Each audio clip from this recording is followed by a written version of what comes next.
Qu'est-ce que tu fais pour les vacances? Moi je déménage. Coucou, c'est Elise Francis. Mais oui, je suis toujours vivante. Si t'avais pas de nouvelles de moi dans le coin en ce moment, c'est parce que je suis en train de déménager depuis plusieurs jours. Et là, c'est bientôt fini. Là, voilà. Regarde, on est le matin. J'ai un peu les yeux bouffis encore, mais je profitais parce que il fait encore pas trop chaud alors qu'on est plein jour canicule. Regarde, j'ai carrément du mal à articuler tellement il fait chaud. Donc oui, je pars bientôt de mon appartement. Déménager, changer de ville, prendre de nouvelles habitudes, ça prend beaucoup de temps dans la vie, mais ça prend aussi beaucoup de temps dans le cerveau. Et j'arrivais pas à continuer à créer des vidéos et en même temps à préparer ce déménagement. Après de longues heures entre moi et moi-même et les gens sur Instagram à travers des stories, j'ai pris la décision de faire une pause estivale. Cette vidéo sera donc la dernière pour cet été. Je reviendrai à la rentrée plus belle, plus forte, plus inspirée que jamais. Oui, jamais. Ah, j'avais oublié que je pouvais faire les zooms. Cette vidéo, je me suis dit qu'il fallait qu'elle te dure un petit peu tout l'été, tu vois. Je vais te partager tous mes coups de cœur récents que je t'invite à découvrir toi aussi pendant tout cet été. Expo, artistes, objets divers et variés, ça commence juste après le générique, là maintenant tout de suite. Je pense que je vais aller au parc tant qu'il fait pas encore trop chaud, on fait ça. Pardon, c'est pour moi. Allez, c'est vous, allez. Oh, c'est pour la bonne cause, hein. Ah, bah là on est bien. C'est vrai qu'on est bien là, bien fait.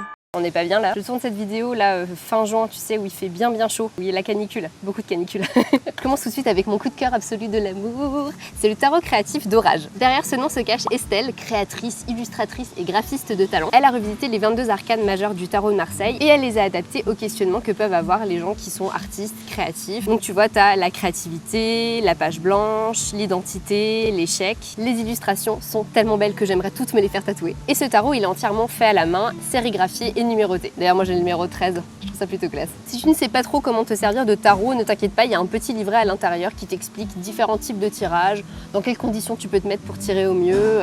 Elle a ton bac, comme on dit. Et si tu aimes les tarots revisités, eh bien je te conseille celui de Lison Lamoureux qui est absolument magnifique. Si ce nom te dit quelque chose, eh bien c'est parce que je parle souvent de Lison.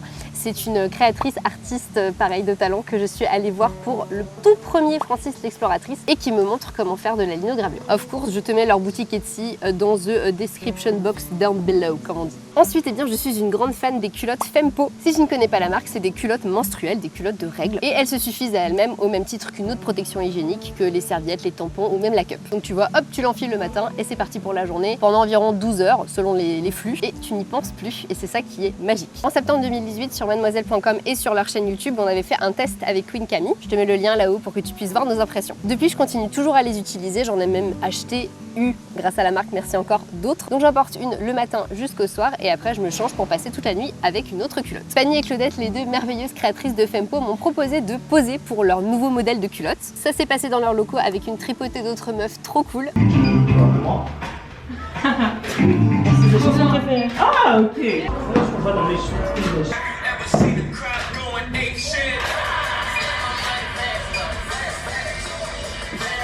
C'est la make-up artist.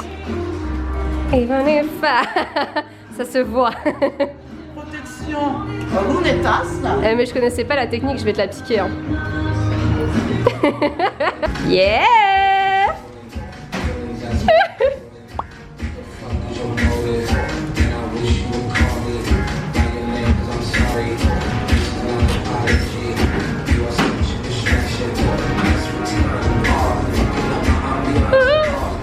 Et je passe la parole à Claudette pour qu'elle nous raconte ce qui se cache derrière ces nouveaux modèles. De plus en plus, on recevait des gens qui nous demandaient des couleurs chères, des trucs qu'elles peuvent porter sous les pantalons blancs, les infirmières qui en ont besoin, esthéticiennes et compagnie, même juste pour porter une robe en été, quoi. Donc du coup, on s'est concentré de 1 sur la plus grosse demande qui était la culotte absorbante pour les flux abondantes, donc ça c'était en février, et de 2 aujourd'hui sur les couleurs chères, donc les premières culottes Fempo de couleurs, parce que jusqu'à maintenant tout était en noir. C'est les jambes lourdes un peu?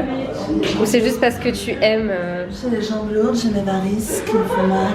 Du coup, je mets un peu mes jambes en l'air, tu vois, pour être la plus belle pour la photo. Par rapport aux culottes nude, le but c'est d'avoir d'autres couleurs nude, plus de différentes teintes, de tons, de chair. Là, on a commencé avec vraiment la courte liste. Il y a plein d'autres carnations qu'on voudrait adopter. Et en soi, on s'est pas non plus dit qu'il fallait absolument porter la même couleur que sa couleur de peau. C'est vraiment juste pour donner des options.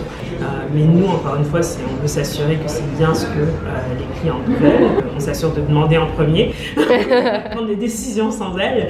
Et une fois qu'on a la confirmation, c'est parti, quoi. Ouais, c'est ça.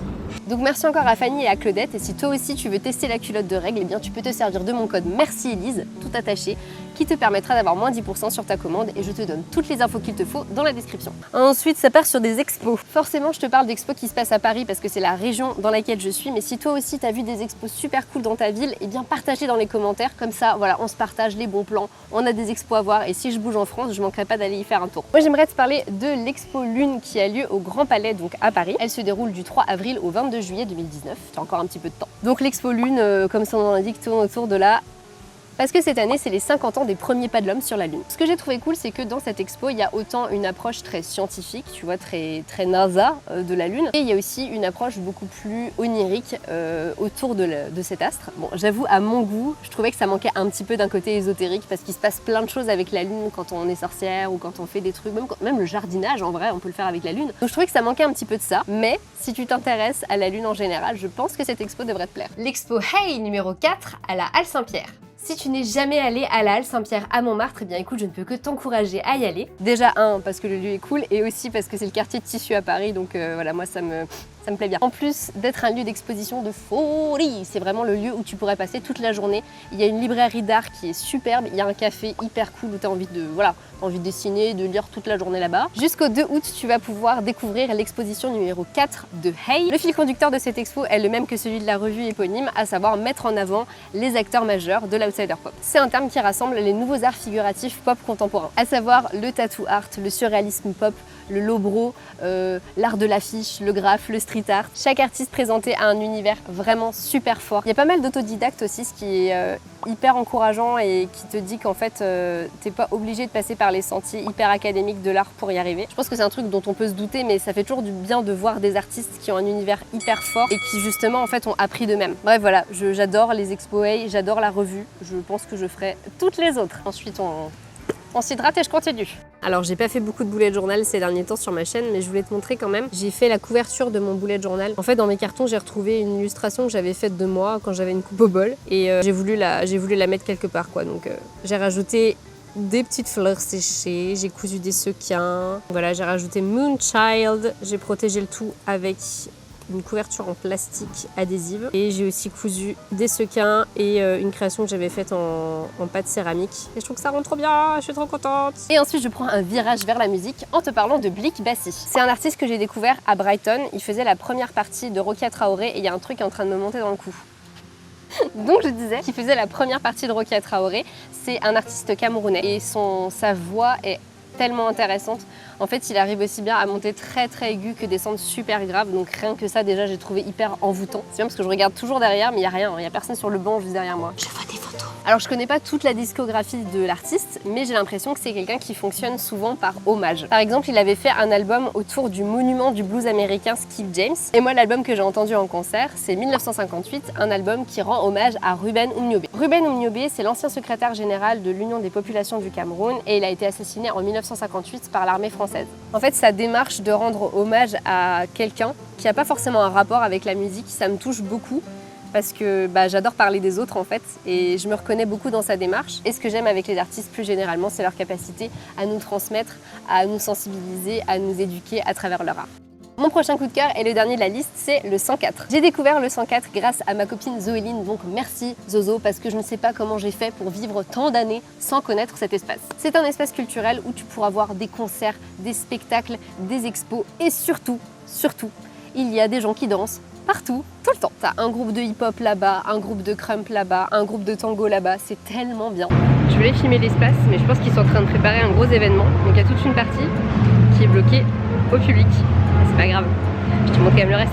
Et le lieu en lui-même est vraiment cool. Déjà, il est super grand. Et il y a un camion à pizza, il y a un café qui est un petit peu caché, il y a aussi un Emmaüs. Bref, j'adore l'endroit et j'ai juste envie de me poser et de voir les gens kiffer. Et j'ai vu la programmation de l'année prochaine, et ça me permet en même temps, tu vois, de faire une transition entre le 104 et un autre artiste que j'aime. Parce qu'en fait, en début de l'année prochaine, en 2020, j'ai vu que Nosfell faisait un spectacle au 104. Et là, si tu veux, ma tête, elle a implosé. Il chante, il danse, il écrit, il a inventé une langue imaginaire qui s'appelle le Clocobets, qui a été transmise par son père. Et donc dès le mois d'octobre, enfin je crois si je me trompe pas, il commence une série de spectacles qui s'appelle le Corps des songes. En ce moment, il a un projet sur Ulule, justement lié à cette langue imaginaire, puisqu'il voudrait faire imprimer des manuels avec lesquels tu vas pouvoir à la fois apprendre cette langue. Il a fait une cartographie de ce pays qui s'appelle le Clocochazia, pardon Oswald si j'ai mal prononcé. Et il a aussi fait des partitions de musique. En fait c'est un truc que j'adore, tu vois, même si je suis pas la première fan du Seigneur des Anneaux, parce que forcément c'est le premier truc auquel je pense, j'adore quand l'univers d'un pays est autant décliné. Il y a une langue, il y a un pays,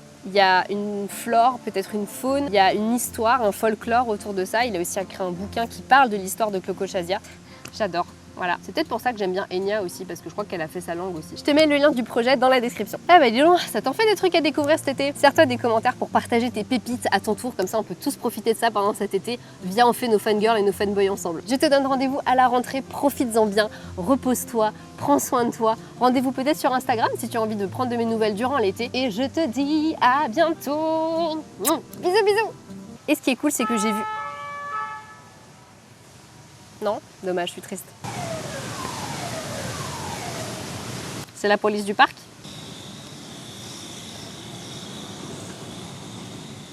C'est toujours mieux que les travaux chez moi, vraiment.